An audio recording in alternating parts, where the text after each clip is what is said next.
Située dans la partie ouest de la République démocratique du Congo, la province du Congo central est l'une des rares du pays à héberger d'importants sites touristiques et historiques.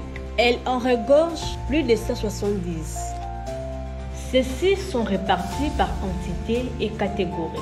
Des sites naturels, artificiels, historiques, industriels, culturels et d'attractions spéciales. Plusieurs de ces sites sont accessibles à véhicule, à moto, à vélo et à pied, à savoir Zongo, jardin botanique de Kisontou, grotte de Mbanzango, où on retrouve des poissons aveugles, une exclusivité mondiale. La cité sainte d'Nkamba, Nouvelle-Jérusalem, port de Matadi, barrage d'Inga, mausolée de Kassavubu, baobab installé, plage Tondé, sur la côte de l'océan Atlantique, mangrove et j'en passe. Le Congo central, province chère à Simon Kimbangu, Ndona Kimpanvita et Mbuta Kassavubu, un vrai scandale touristique. Ce documentaire vous est réalisé sous le haut patronage du gouverneur du Congo central, Grace Kwanga Maswangi Bilolo, à travers le ministère provincial du tourisme, chapeauté par Jean-Cornelis Mbilou Vela.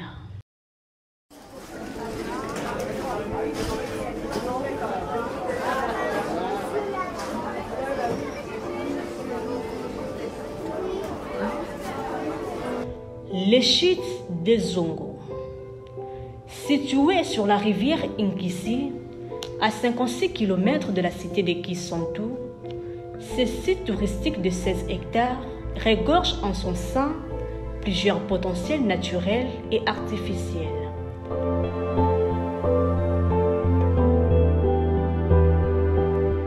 On y trouve le panneau de la légende des Zongo,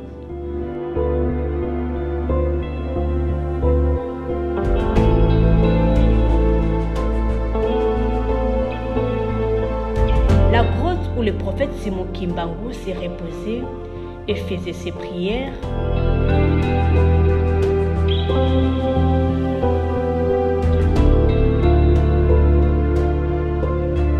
La vue panoramique de la chute ainsi que la douche naturelle.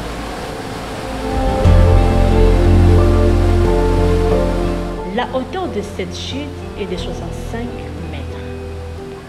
Découverte depuis l'époque coloniale, les chutes des Zongo tirent leur origine du mot Nzongo, qui veut dire bruit explosif en Kikongo, ainsi que du nom ancestral de la rivière Nzadi-Malao, qui se traduit littéralement par rivière du bonheur, devenue Inkisi. Aujourd'hui encore, les superbes chutes de Zongo émerveillent plus de choses étonnantes. Lorsque vous lancez les cris Zongo de toutes vos tripes, vous serez arrosé par l'éternel bruit légendaire de cette chute.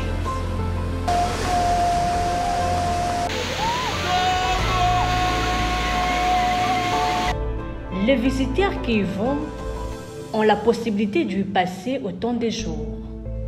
Depuis 2011, les différentes chutes des Zongo constituent l'un des patrimoines mondiaux culturels de la province du Congo central.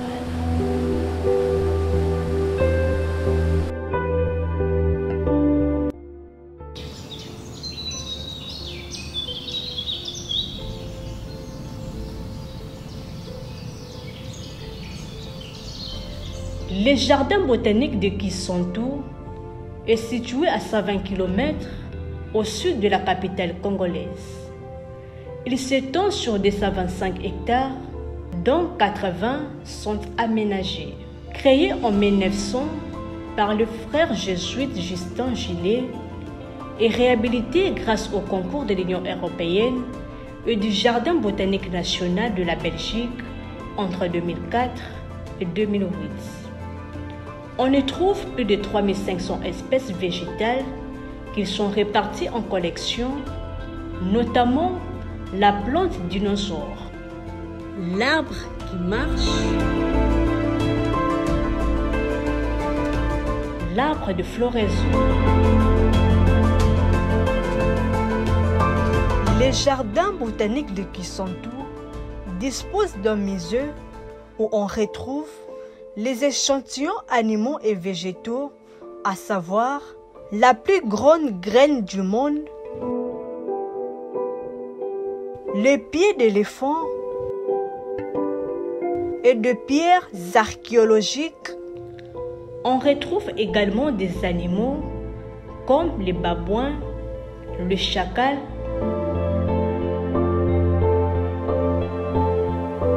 et les crocodiles femelles. Ces reptiles consomment 30 kg de viande par mois.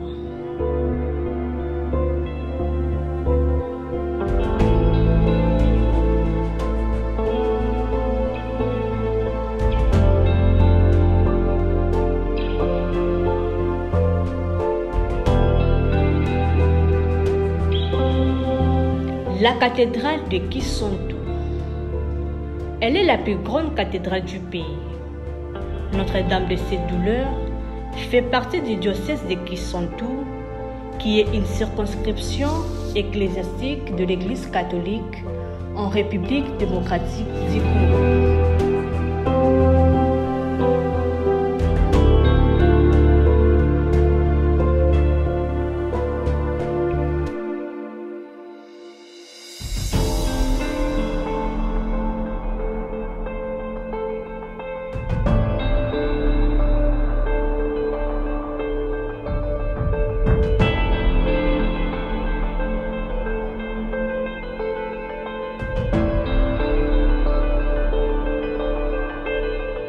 Située à environ 120 km au sud de Kinshasa, la cathédrale a été construite de 1926 à 1936 par des jésuites belges à la suite de la croissance démographique. Elle reste la plus grande église du pays. C'est dans cet édifice religieux qu'a été enterré le tout premier évêque noir en Afrique centrale, Monseigneur Kimbondo Pierre.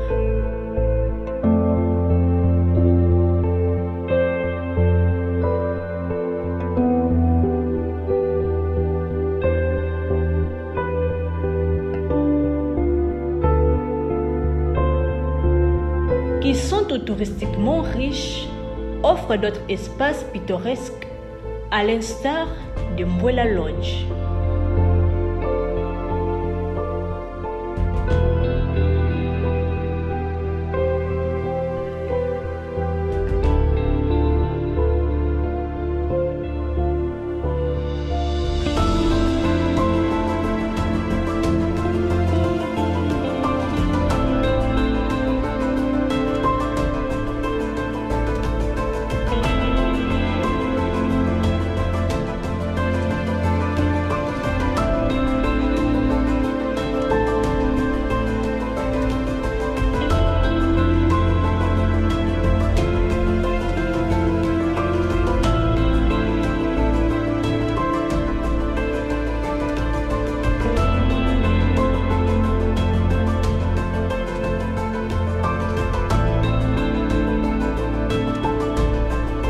Les grottes de Mbanzangongo sont des tunnels naturels découverts en 1915 par les colonels belges Toller à 5 km au sud et de la cité dans le village de Mbambantoto.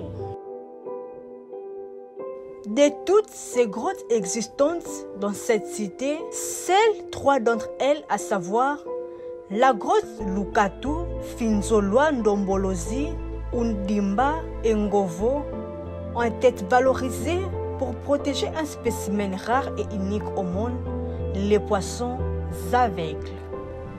Ces poissons sans yeux constituent une rareté zoologique pour le monde scientifique, vivant exclusivement à l'abri de la lumière. On les retrouve uniquement en République démocratique du Congo, plus précisément dans la province du Congo central. À 150 mètres de l'entrée de la grotte de Ndimba, à gauche, se trouve une tribu de 6 mètres sur 4, aménagée pendant la colonisation. Il y a également des dépôts de guano, de chauves-souris, d'espèces vampires utilisé comme fumier pour fertiliser les sols de jardins et de cultures maraîchères. Les grottes de Mbanza-Ngungu sont des lieux incontournables pour les passionnés du tourisme et du goût de l'aventure.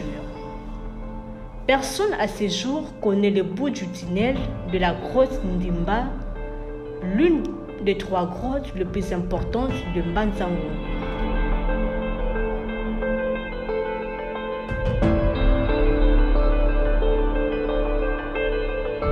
Autre site par excellence, la cité sainte d'Nkamba, appelée Nouvelle-Jérusalem par les Kimbanguistes. On y trouve un temple d'une capacité d'accueil de 37 000 places, construit en 1976 et inauguré en 1981. Hormis les temples dans la cité sainte d'Nkamba, se trouvent entre autres les mausolées de Simon Kimbangu, de son épouse et de ses 3 fils, les lieux de la première guérison miraculeuse opérée par les prophètes, la fissure naturelle reprenant la carte d'Afrique. Au-delà de la religion, Nkamba est devenu un site touristique suite aux pèlerins et aux touristes du monde entier qui y vont.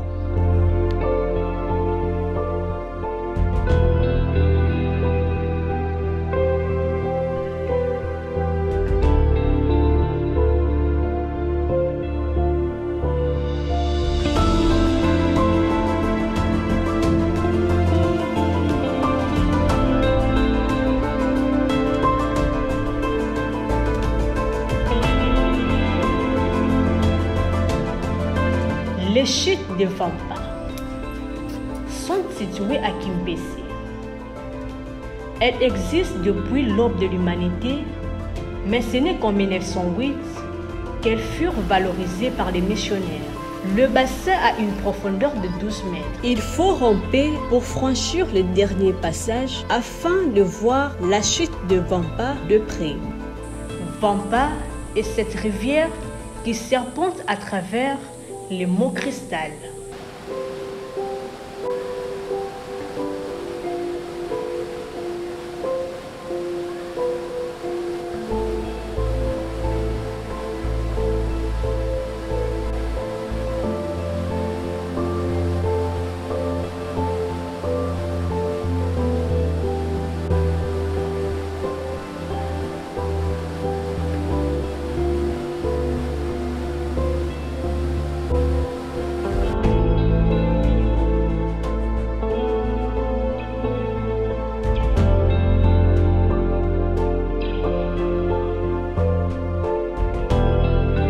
Les chutes de Londour sur la rivière Kwilu sont situées à 100 mètres du village Kwilugar, non loin de la route nationale numéro 1. Deux pierres en forme de plaquettes sont la particularité de ces sites.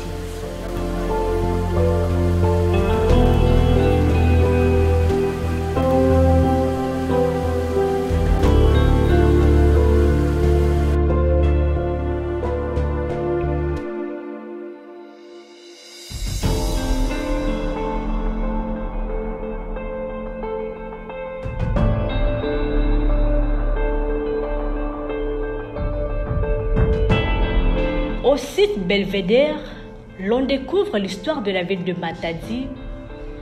Belvédère est un mot italien qui signifie « belle vue ». Cela se rapporte à la vue panoramique de la ville de Matadi que l'on a à partir de ces sites surélevés.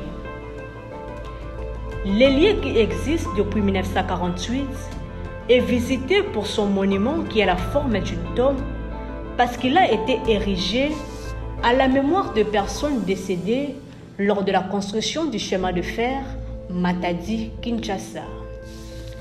Sa partie haute est en cuivre et la basse en marbre.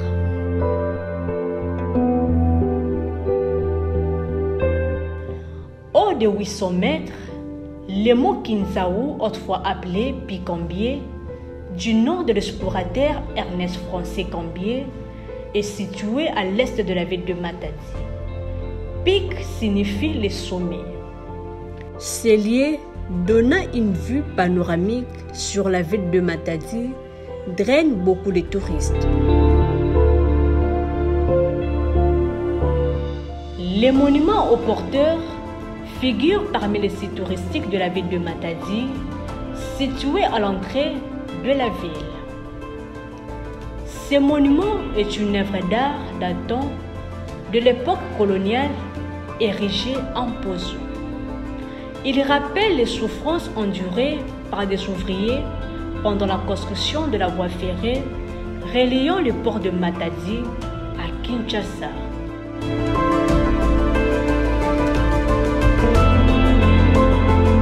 Le port de Matadi, créé au même moment que la ville qui porte son nom en 1886, situé sur la rive gauche du fleuve Congo.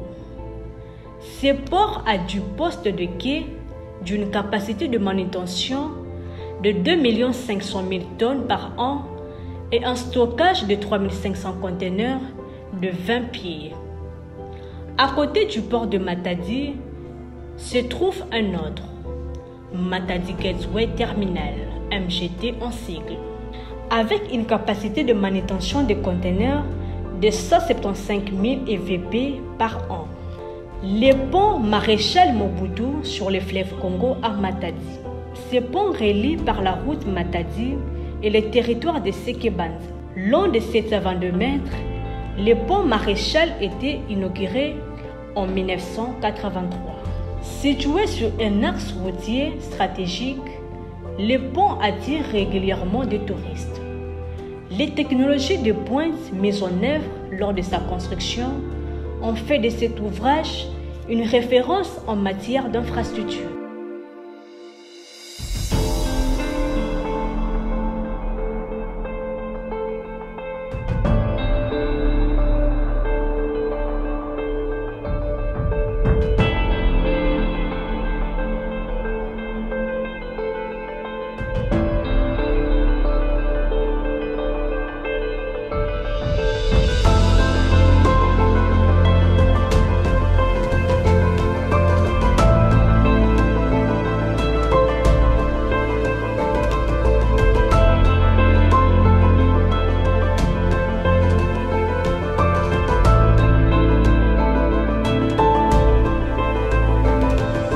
C'est dans la province du Congo central qu'on retrouve la première capitale de l'État indépendant du Congo. Vivi était l'épicentre de l'occupation du pays. Elle est fondée en septembre 1879 par Henri Monton Stanley. Située dans le territoire de Sekebanza, Vivi est en fait un groupement de 5 villages, à savoir Mbanza Vivi, Yalala, Sombo, Tombo, Lufundi 1 et 2. C'est dans ces groupements, sur la rive gauche du fleuve Congo, en face de la ville de Matadi, qu'a été construite le chalet de Stanley où il habitait. Malheureusement, cette maison a été détruite par le feu de brousse en 1981.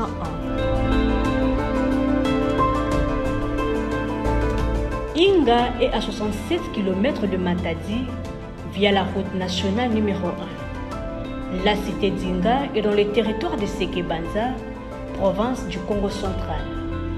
C'est ici que sont construites des centrales hydroélectriques Inga 1 et 2. La technologie mise en place dans la construction et le système du fonctionnement de ces centrales hyper puissantes fait objet d'une curiosité touristique.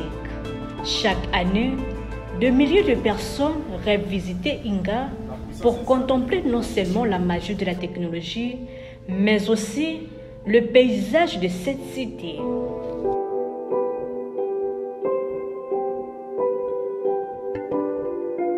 Singini, bas-fleuve. Situé à 17 km de la cité de Tchela, dans le Mayombe, précisément dans le village Lukamba-Mbemba, le mausolée de Joseph Kasavubu, premier président de la République démocratique du Congo, à la forme d'une pyramide, est bâti sur près de 400 mètres carrés. À son entrée, se dresse une espèce de coquille d'escargot percée par un épée. Au niveau de sa surface, le mausolée prend la hauteur avant de s'incliner vers la cave où se repose pour l'éternité président Joseph Kasavubu. Animé du patriotisme, bien de personnes visitent chaque année ces mausolées.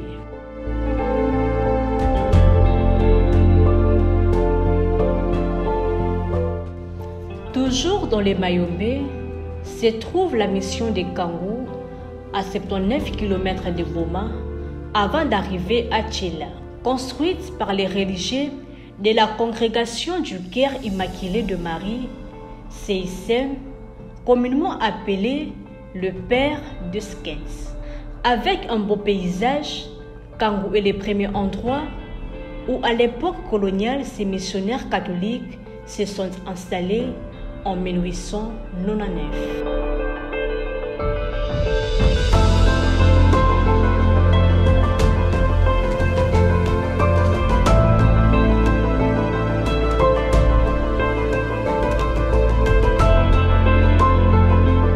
Boma, à 122 km de Matadi et à 469 de Kinshasa. Suite à son caractère historique, la ville regorge plusieurs sites touristiques. Les Baobabs de Stanley est un site historique qui raconte les premiers pas de l'explorateur anglais Henry Monton Stanley au Congo. Cet arbre avait servi de campement à Stanley et ses troupes en provenance de Zanzibar le 9 août 1877. C'est Baobab qui attire l'attention de tout voyageur en séjour à Boma à plus de 700 ans d'âge.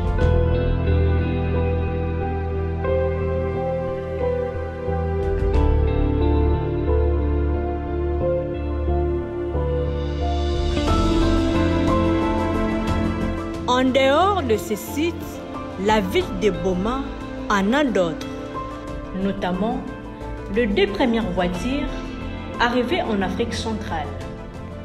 La première voiture de marque Mercedes, aux pneus tubeless, arrivée au pays en 1908. La deuxième voiture de marque LaSalle, arrivée en 1925.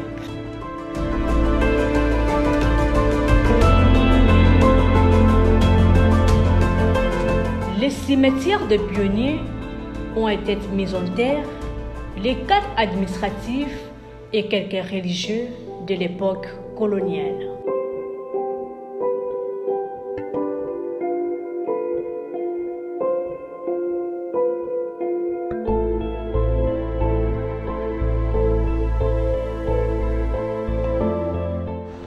La première cathédrale catholique du Congo et de l'Afrique centrale, construite en septembre 1886. Elle faisait initialement 25 mètres de longueur, 12 mètres de largeur et 15 mètres de hauteur. Elle a depuis été rétrécie pour faire place à la grande cathédrale actuelle, Notre-Dame de l'Assomption.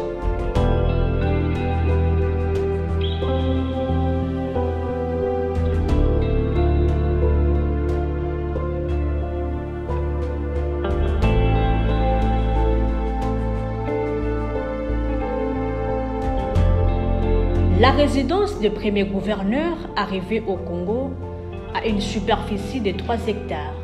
Elle a été construite en matériaux durables et est située en face du bâtiment administratif de la mairie de Boma.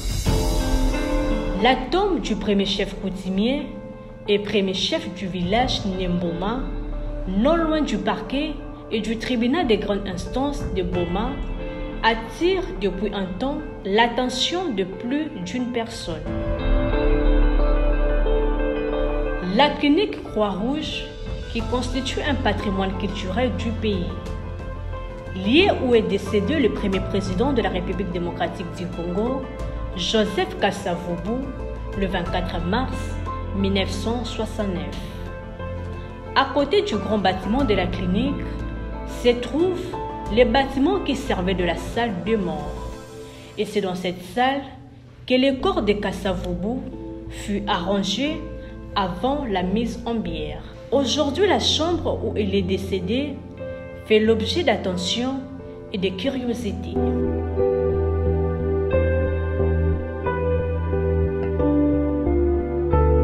Nganda Sevem, appelé autrefois mot du Saint-Esprit, montre une vue panoramique du port international de Boma et de l'île de cette ville.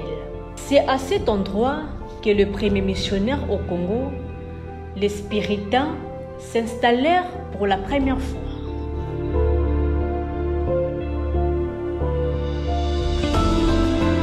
À côté de l'entrée du port international de Boma, se trouvent les lieux où furent construits les premiers camps militaires en République démocratique du Congo en 1885 par Camille Kokia.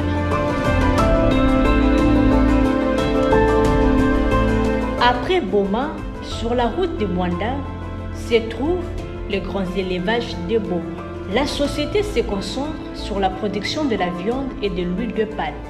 Sa particularité retenant l'attention de plusieurs touristes est l'élevage de buffles aquatiques domestiques et de chevaux, comptés parmi une diversité de bétail qu'on y trouve.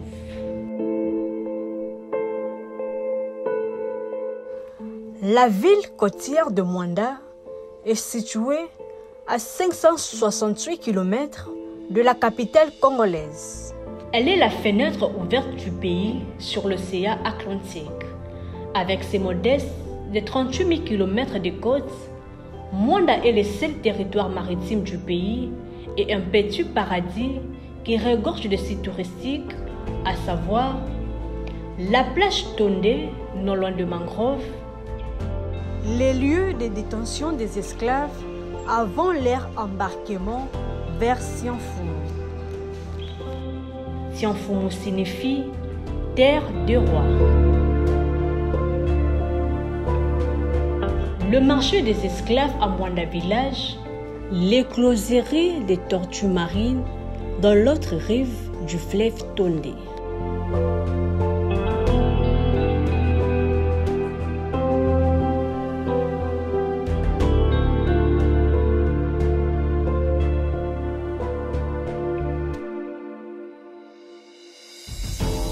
La marmite de conservation de nourriture des esclaves, toujours à Mwanda Village.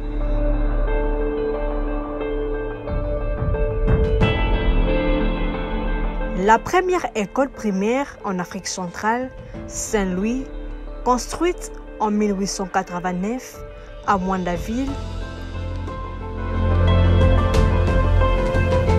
La pointe de Banana, où se trouve l'embouchure du fleuve Congo, découverte par Diego Cao en 1482.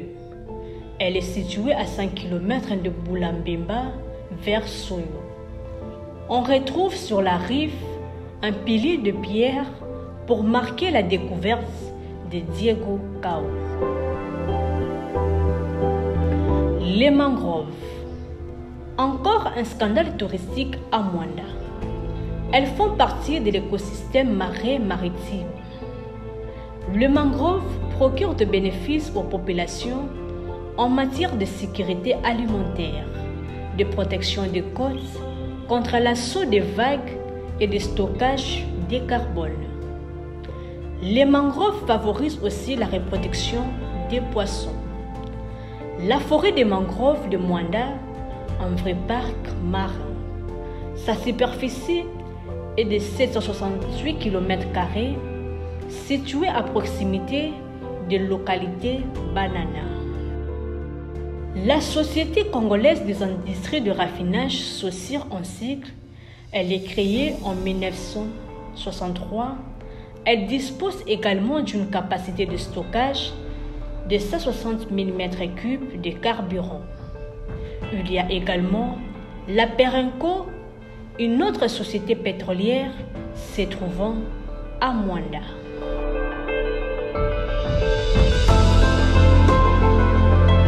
La province du Congo central en République démocratique du Congo offre d'innombrables potentiels touristiques sur plusieurs plans, historiques, géographiques et industriels. De Kasangulu à Yema, Tout en entrant dans les Mayombe, l'on rencontre bien des sites qui émerveillent des touristes. Nombre d'entre eux n'ont pas été repris dans ces films. Le Congo central, un vrai scandale touristique.